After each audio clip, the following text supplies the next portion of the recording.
ও যদি বেশি রেগে যায়, বোর চেহারার দিকে তাকে বলেন আসসালামু আলাইকুম, আরেকটু বকা দেন, আসসালামু আলাইকুম, আরেকটু রাখেন, আপনি রাখতেছেন, আমার বেশি ভালো লাগতেছে, এত করে শাসন আমাকে কেউ করে নাই, এত কঠিন কথা কেউ বলে নাই, আপনার প্রত্যেকটা কথা তো আমার কাছে ফুলের মতো লাগতেছে, আসসালামু আলাইকুম, আপনার উপর শান্তি বসে থাক, আপনি যেন আমাকে সারা জীবন এরকম রাগ দেখাইতে পারেন।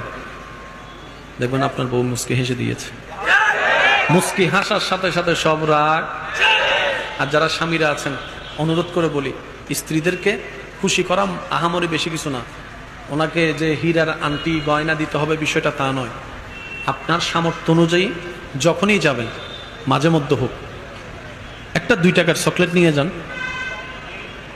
একটা 2 টাকার চকলেট, এই 2 টাকার চকলেট যদি আপনি ভালোবেসে দিতে পারেন, দেখবেন উনি 2 কোটি চাওয়া টাকা, 2 কোটি টাকার সম্পদের চাইতেও বেশি জিনিস পেয়েছে, মনে খুশি হবে।